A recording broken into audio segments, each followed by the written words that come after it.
What happens when royalty walks onto a talk show expecting special treatment, only to meet a host who refuses to bow down?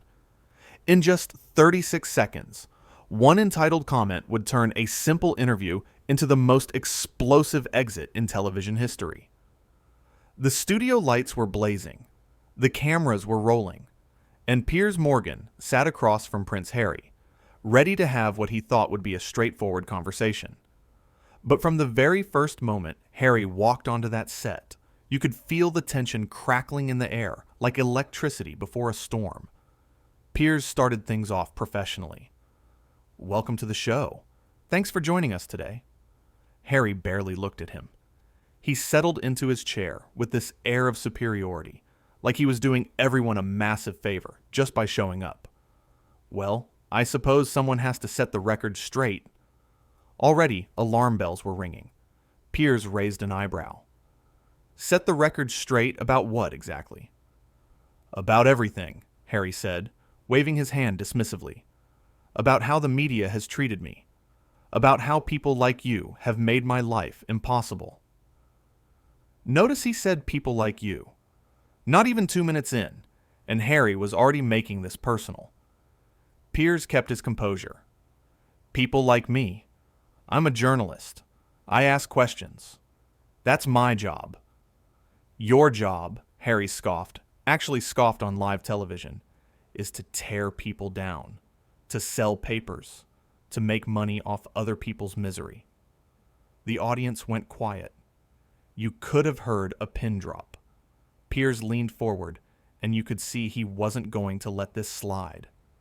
"My job is to hold people accountable, including people who live off taxpayer money and then complain about their privileges." Oh, that hit a nerve. Harry's face went red. "Taxpayer money? Do you have any idea what my family brings to this country? The tourism alone?" "Brings to the country," Piers interrupted, "or takes from the country. Because last I checked, the royal family costs British taxpayers millions every single year." Harry looked like he wanted to jump across the desk. "You have absolutely no idea what you're talking about. The value we provide is immeasurable." "Immeasurable," Piers repeated. Interesting word choice, because it seems like every time someone tries to measure it, your family refuses to be transparent about the finances. This was getting heated fast. Harry shifted in his seat, clearly uncomfortable. "This is exactly what I'm talking about. This aggressive, hostile interrogation." "Interrogation?" Piers laughed. Actually laughed. "Mate, I've asked you 2 questions. If that's aggressive and hostile to you, maybe you're not ready for the real world." The gloves were coming off now. Harry sat up straighter, his voice dripping with condescension. "The real world? You sit in a comfortable studio and judge people. I've served my country. I've been in combat. What have you done?" Piers didn't miss a beat. "I've worked for everything I have.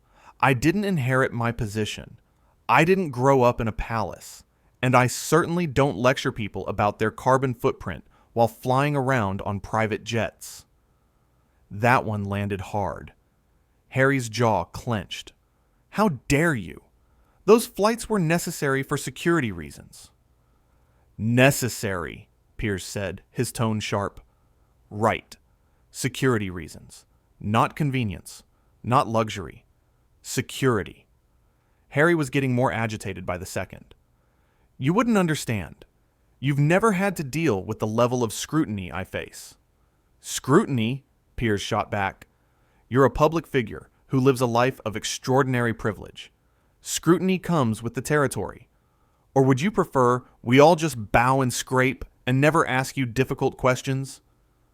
"I'd prefer," Harry said, his voice rising, "to be treated with basic human decency and respect." Piers spread his hands. "I'm being perfectly decent. I'm having a conversation with you. I'm asking you questions that millions of people want answers to. If you find that disrespectful, that says more about you than it does about me." The tension in that studio was thick enough to cut with a knife. Harry looked around, almost like he was expecting someone to step in and defend him. No one did. This is absurd. I came here in good faith. Good faith? Piers questioned. You came here to complain, to play the victim, to tell everyone how hard your life is in your mansion with your millions in the bank. Harry stood up halfway, then sat back down, clearly fighting to control himself. You don't know anything about my life. I know enough, Piers said calmly. I know you had every advantage a person could possibly have. I know you've squandered goodwill. And I know you want sympathy without taking any responsibility. Responsibility? Harry's voice was getting louder. I've taken more responsibility than you could ever imagine. Really? Piers challenged. Because from where I'm sitting, it looks like you've spent the last few years blaming everyone else for your problems. The media, the institution, the family, everyone except yourself. Harry's hands were gripping the arms of his chair now. You have no right to judge me. I have every right, Piers countered. You put yourself in the public eye. You do interviews. You make statements. That opens you up to criticism. That's how it works. Not like this, Harry protested. Not with this level of disrespect and hostility. Piers shook his head. You keep using that word. Hostile. But here's the thing. I'm not being hostile. I'm being honest. And you can't handle it because you're used to people treating you with kid gloves. The audience was completely silent, watching this unfold like a car crash in slow motion. Harry looked genuinely shocked that someone was standing up to him like this. I don't have to sit here and take this. You're absolutely right, Piers agreed. You don't. You can leave anytime you want. But if you do, everyone watching will know exactly why. Because you couldn't handle a few tough questions. That was the challenge. That was the line in the sand. Harry's face went through about 5 different emotions in 3 seconds. Anger, frustration, indignation, disbelief, and then something close to panic. This is not what I signed up for, Harry said, his voice tight. Piers remained calm. What did you sign up for? A platform to air your grievances without any pushback? That's not how interviews work. This isn't an interview, Harry snapped. This is an ambush. An ambush, Piers repeated, his tone incredulous. I'm asking you about your public statements, about your public actions. How is that an ambush? Harry stood up this time. Really stood up. I'm done with this. I'm done with you. Piers stayed seated, completely unfazed. So you're walking out, on live television, because I asked you questions you didn't like. Because you attacked me, Harry corrected, pointing a finger at Piers. Because you showed me no respect whatsoever. I showed you the same respect I show everyone who sits in that chair, Piers replied evenly. The problem is, you expected special treatment. You expected deference. And when you didn't get it, you couldn't cope. Harry was backing away from the desk now. You're a bully. That's what you are. A bully with a microphone. Piers smiled, but it wasn't a friendly smile. And you're a privileged man who can't handle being challenged, who throws a tantrum when someone doesn't treat you like royalty.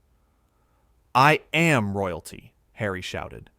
Actually shouted. The entire studio froze. There it was. The mask had slipped completely. Piers stood up now, slowly, deliberately. There we go.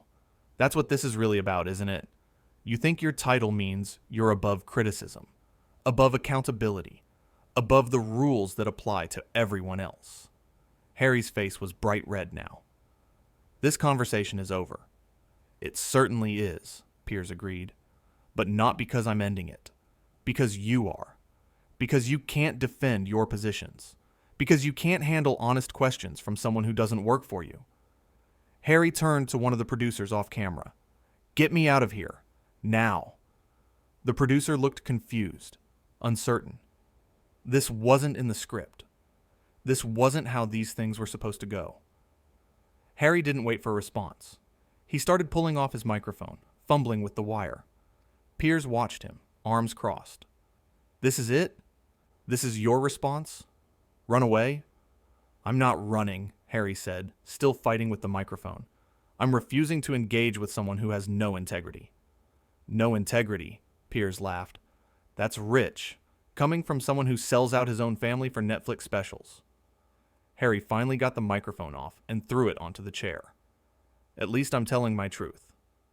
Your truth, Piers emphasized. Not the truth. Your version. Your narrative. Where you're always the victim and everyone else is the villain.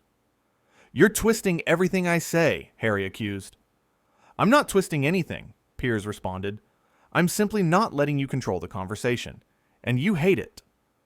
Harry was moving toward the studio exit now. The cameras followed him. The crew didn't know what to do. This was unprecedented.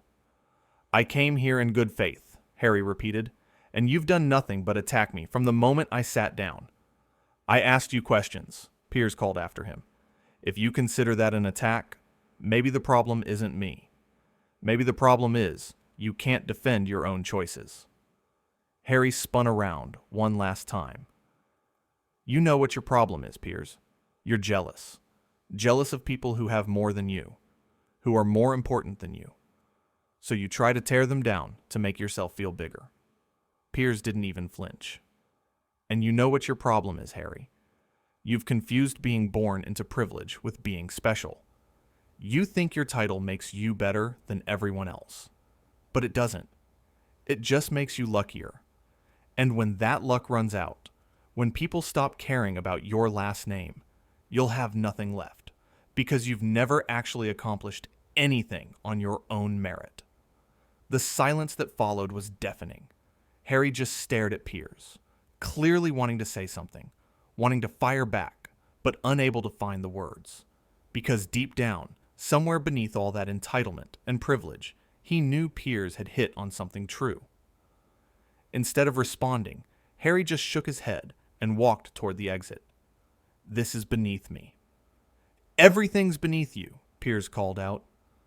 That's your whole problem. Harry reached the door. He put his hand on it, and then he paused. For just a second, like maybe he was reconsidering, like maybe he realized how bad this looked.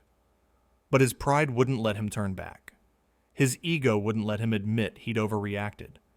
So he pushed through the door and left. Just like that. Gone.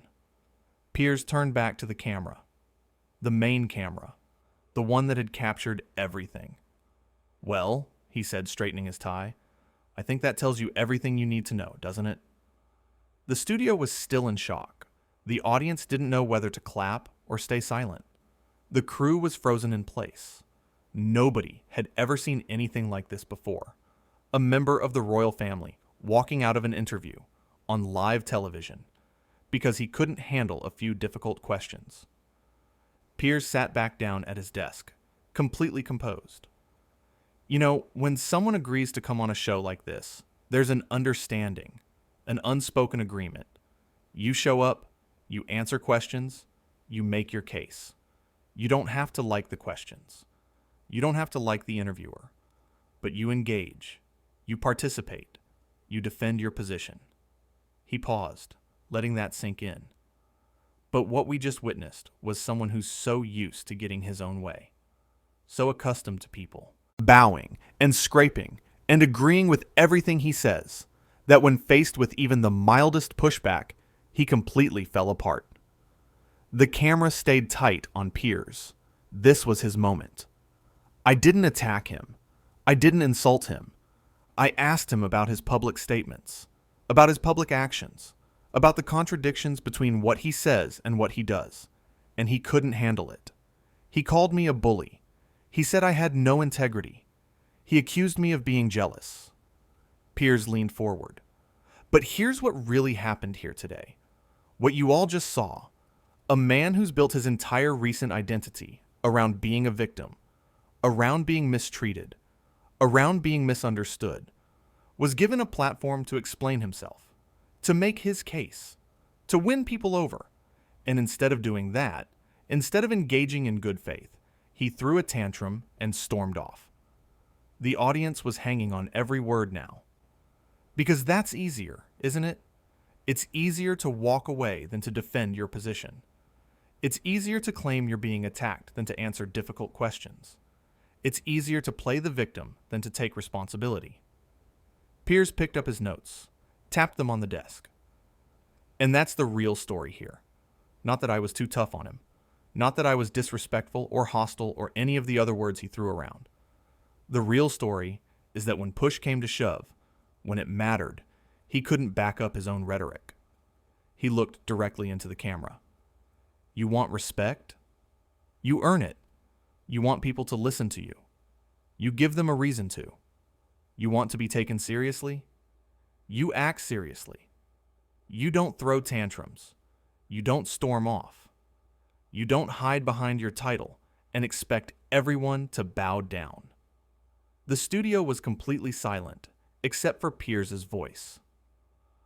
What we saw today was someone who's lost touch with reality, who's surrounded himself with people who tell him what he wants to hear, who's forgotten that being born into privilege doesn't make you special. It just makes you privileged. Piers stood up. And when you waste that privilege, when you squander the opportunities you've been given, when you spend your time complaining instead of contributing, people notice, people remember, and eventually, people stop caring. He gathered his papers. That's what happened here today. Harry wanted a platform. He got one. He wanted to be heard. He was. But he also wanted agreement. He wanted validation. He wanted everyone to nod along and tell him he was right about everything. And when he didn't get that, when he was challenged, when he was questioned, he ran away. Piers looked around the studio, at the empty chair where Harry had been sitting, at the microphone lying discarded on the cushion. That empty chair tells you everything you need to know. That's what happens when you build your entire identity on being a victim. When someone stops treating you like one, you don't know how to function. He turned back to the camera. One final time. I've interviewed presidents, prime ministers, celebrities, athletes, people from all walks of life. Some of them liked my questions. Some of them didn't. But they all stayed. They all engaged. They all had enough respect for the audience, for the process, for themselves, to see it through. Piers paused. But not Harry. Because in his mind, he's above all that. He's special. He's different. The normal rules don't apply to him.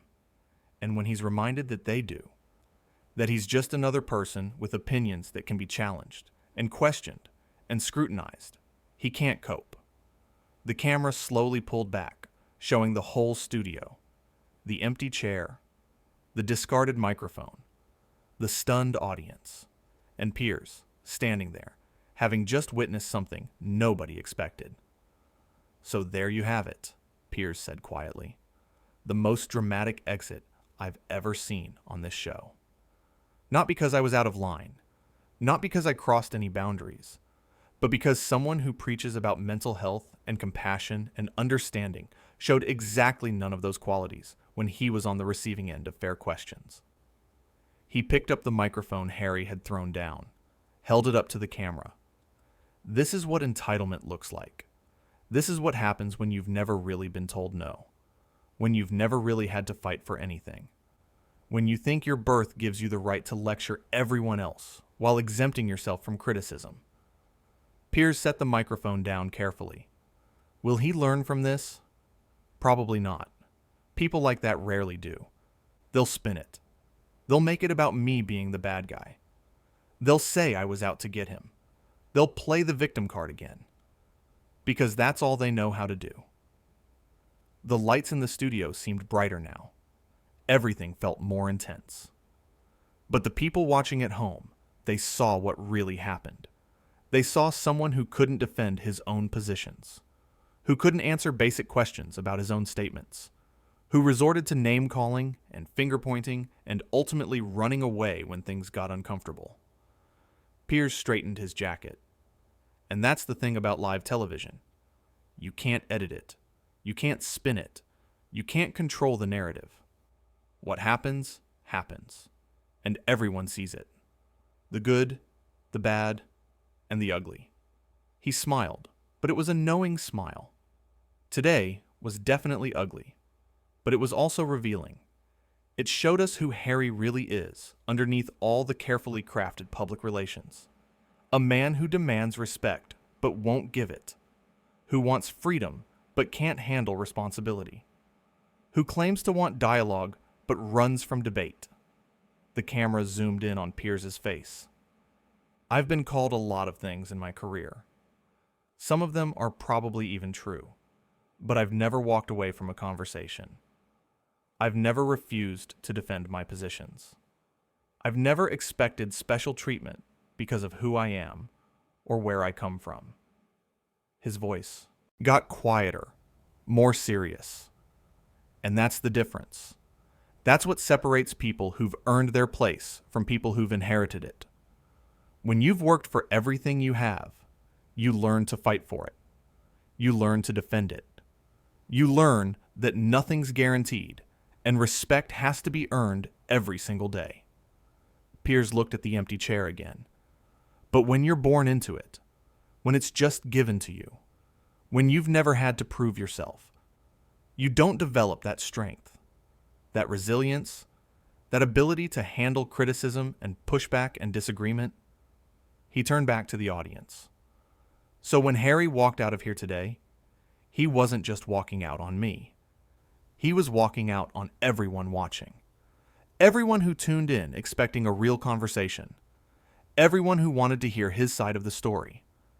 Everyone who gave him the benefit of the doubt. The camera pulled back again, showing the entire scene. And he'll probably never understand why that matters. Why burning bridges and storming off and playing the victim doesn't make you sympathetic. It makes you look weak. It makes you look entitled. It makes you look exactly like what you claim you're not.